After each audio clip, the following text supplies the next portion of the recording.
Shotgun 650 is the new kid on the block in the Royal Enfield 650 twin platform, but is it the coolest kid on the block?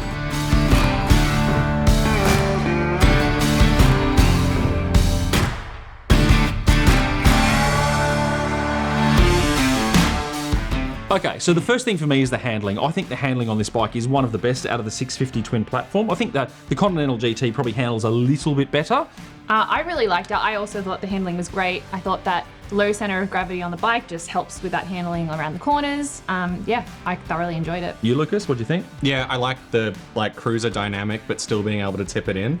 Plus you have the talent indicators for when you touch the foot peg on the road, which is a bit exciting. I wish you could put some magnesium on them so you could get those sparks happening. Yeah. That would be kind of cool. Yeah, I mean, those foot pegs, I think everyone who's ridden that bike has touched down the foot pegs. Yeah. I don't think that's a bad thing. I think it's actually kind of fun. Makes you feel talented.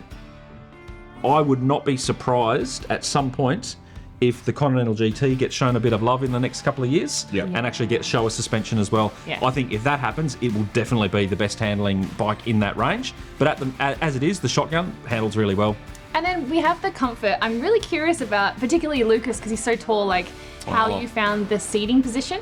Okay, well, it really locks you in. The seat's good. Yeah. The seat's comfortable. Yeah, isn't it? Yeah. Hours. For a little bobber seat, it's actually really comfortable. Yeah. And like the tank, the indentation on the tank for your legs is perfect. I did find I was a bit like Waluigi with my knees sticking up in the air, and I got a bit of hip pain, but to be fair, normally I'm folded up like a pretzel on my sports bike in incredible pain on my back, but not my hips. Yeah. Okay.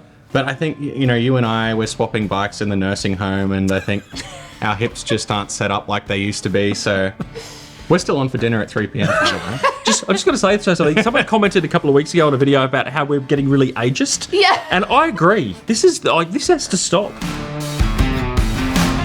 And I will just say, from my point of view, the comfort, I also loved the leg positioning because it's not far back and it's not in front of you like the Super Meteor. Yep. It's somewhere in between. And then also just the handlebars, like you're just leaning a little bit forward and it just gives it like that mean feel to it. But I found it very comfortable. Didn't have any hip problems, just saying. I am a massive fan of this 650 engine. I think there is ample power and torque. I think the tune in this bike is slightly different to the other twins, only slightly. And because the weight's a bit different, it feels a bit different. It feels a little bit more nimble than the Super Meteor. How about you guys? I mean, I thought the power was great on it. It's not over the top, and for a 650, it didn't take off super fast. Maybe I'm just used to more torquey bikes. But in saying that, there was plenty of power there, and I didn't have any issues on freeways getting, straight up to 110. I thought it was great power in that bike. So you had the same issue with the initial power, didn't you? Like in first gear? Allegedly. Yeah, I found the gear ratio on first is a bit strange, and it kind of bogged down off the line. Okay. I mean, look, let's acknowledge the power for what it is. It's a learner bike. Yeah. It's air-cooled. I think it's also important to note, I just wanted to touch on the Continental GT. Yep. I think it's by design that it feels different power-wise to the Continental, because otherwise, why would you have the choice between the two bikes 100%. in the first place? Yeah. 100%. And I love the fact that all 4 bikes on this platform feel different and look a bit different. So yeah, the engine's fine, but I think, again... I think it's better than fine, but anyway. Look, I've been corrupted by speed.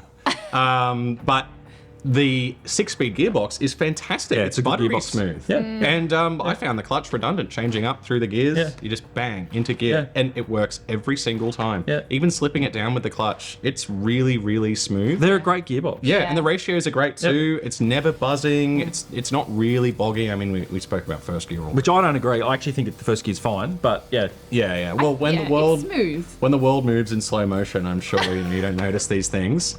Sorry, we've got to keep the ageism here because it's giving us great engagement. So please comment about the ageism down below. Yeah. We spoke about the seat before and the seat comfort. I actually really like the fact, and I mentioned this in our top 5 video, that the seat, the rear seat comes as standard and the rack comes as standard. Yeah. And you can easily remove it. Remove it with a key, that rear seat, and remove that rack. I think it just, That's awesome. it mixes up the look of the bike, but it's something that comes as standard, which is awesome. And it looks fantastic with the rear seat off. Yeah, doesn't it ever? Yeah. It looks really just good. Makes that back mudguard pop. Yeah. Awesome. Styling wise, I mean, the whole bike looks fantastic, and most manufacturers, the one thing I've noticed is that the indicators look really crap. Yep. A lot of bikes, naked, sports bike, whatever. But these round indicators look fantastic. The Yeah. brake light, little round brake light, looks fantastic. The paint is I fantastic. think they're the same ones that were on the Super Meteor, and it's just like I've said it before. Royal Enfield just seem to be getting a little bit better and better and better Yeah, with their for quality sure. and finishes. On that, the nacelle. I think the nacelle. It's a modern-looking nacelle.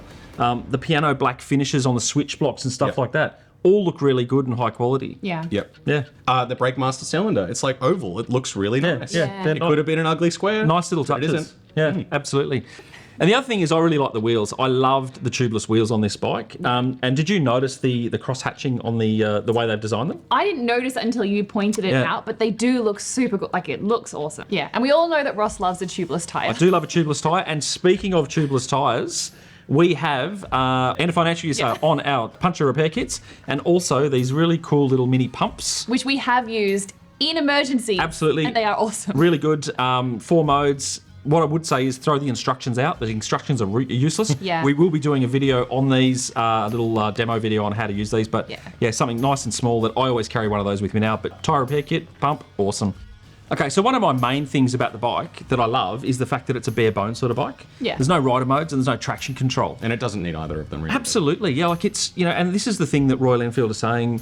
I did an interview with the CEO of Royal Enfield just recently, and he basically said, they want to make their bikes accessible. They want to make them, not intimidating. And I think not having all those things, you just want to get on and ride. Yeah. And that's what Royal Enfield do really, really well. They make bikes that you just want to jump on and ride. And they are. Every time I get on a Royal Enfield, it's just like, oh, yep, this is familiar, this is easy, and you can just take off. Yeah, it's thoughtless motorcycling, isn't it? Yeah. Yeah, I mean, but thoughtless, but you jump on and you're just smiling. Yeah, and, exactly. and I know we do a lot of Royal Enfield content, and I know we, I'm personally a massive Royal Enfield fan. That's why we do the content, because I love the brand. I think they're producing bikes that just people want to ride, and I've got 2 of them in the garage. I love riding them. I've got a 350 that I happily commute on because they're just good bikes. Now, one thing I really did like was the Tripper on the bike. Yep. Now, I did actually finally get to connect the Tripper to my phone. I used the GPS, and I also had it coming through to my helmet. I found it super easy to follow. But I did notice it uses Google Maps. Yes. Similar to the Beeline. Same as the Beeline, yeah. Yeah. So that's my navigator of choice, and I've been using the Beeline Moto, the original one, for many years. And we do still have a few of those on sale in the online store. An end of year sale, they're actually massively reduced. Yep. And then just recently, I've been using the Beeline Moto 2, and I think I'm the only one in the country who actually has one of those at the moment. Beelines are awesome. The Moto 1 works perfectly, does what it says. The Moto 2 is, it's a slightly different design. And from my experience so far, works brilliantly as well. But if you've worked the Tripper, that's great. I've Yeah. never been able to get it to work. Yeah.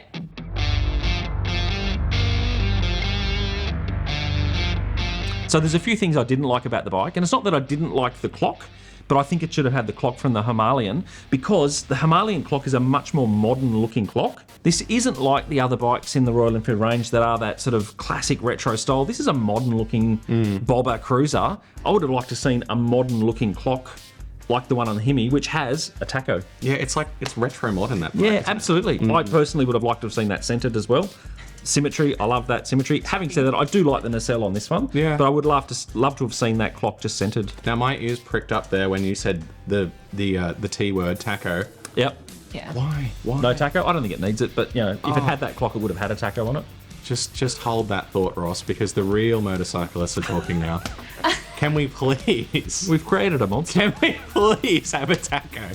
Please. Or at least have a button that gives you a tacho. Or maybe the Tripper becomes a tacho. Or, I don't care where it is. Yeah. I don't care how hard I have to look to find it. Yeah. I mean, I found the whole clock, it is retro. Yeah. I would prefer a more modern TFT personally. Yeah, okay. I think the same. I would have preferred something a little bit more modern on that clock. Lukas and I both found the same, especially the rear suspension. Like, when I was riding, it wasn't too bad. Like, I didn't really, I didn't notice it, but when I was going slow speeds, going over any bump, Yep. I felt it go all the way up my back because Oh, it's better than me. Harsh. I had lift off. I hit a bump and went off the seat. That's impressive. I did. Yeah. I also did that too. Okay, so the thing with the suspension though is it is adjustable. Yeah. So it's pretty easy just to notch it up a bit. Okay. I got to be honest though, I didn't really have a massive problem with it. Yeah. But because it is nice and stiff, it aids the handling. Yeah. I don't know, but it's a cruisy kind of bike. I'd rather have it a bit softer and handle Yeah. a little bit worse. Yeah. But can I just say, Royal Enfield, they used to do on those rear suspension components, they used to do the fake remote reservoir. Yeah, well, this is a Showa on the back of this one now. Oh, it's Showa now. It is a Showa. It's Yeah. Showa all round. Yeah. Wow, which is good because it actually looks a lot tidier. Yeah. Yeah. Oh, it looks great. Yeah. Stock exhaust sounded okay, Yeah, but what was your main issue with the exhausts? Well, they're huge and they're very like, So They're wide. wide. Yeah, they're Yeah. wide. They're wide. and Sydney is synonymous with traffic, and I was puckered, lane filtering because Yep. I felt like the exhaust tips are wider than the handlebars. Yeah. And I'm going to lane filter through and then see two black Yeah, I lines suppose on the doors next to me. You've just got to be a bit careful there. Are they actually wider than the handlebars? I'm not sure they are. I don't know. Yeah, but I know they are a wide exhaust. I think that's something you would get used to, and you just have to remember. But it's also the sort of thing I'd probably swap out. Yeah. I found the colours a little bit bland when they released the concept bike, the SG650, quite a few years ago now at Yep. EICMA. I mean, that thing looked awesome. The colour of that looked wonderful. It was a really funky looking design. And then they brought out these ones, and they look okay. My favourite out of the lot is probably the sheet metal grey, which is the most plain one of the lot. I think that one looks good. I'd do a new paint job on it. I didn't love the color that we got, which was The The white one. It's cool. The stencil Did you? white, yeah. I thought it looked like an old Ford GT from the 60s. Okay. So just on the colours, what are they, Teagues? So we've got the sheet metal grey, the plasma blue, which is personally my favourite colour, green drill, and stencil white, which is the one that we had. So one thing that I found really awkward was getting that side stand. First of all, finding it to push it down, but more so putting it back up. My foot couldn't fit. So I had to get into the habit of using my toe to, like, the front of my foot to kick it up. Okay. I was using my heel like a cowboy. But Well, yeah, I usually use my heel instinctively. the center stand, you don't really have a lot of meat on the back of the bike to put it up on the center stand. Now, I didn't personally have a problem with the center stand. I was just using holding the underside of the seat and just standing up and pulling it Yeah, back. I did exactly the same thing. I didn't have an issue with it, but it was like, oh, where do I put my hand? Oh, I'll just grab the seat. Yeah. And the seat's nice and firm there. There's no issue with it.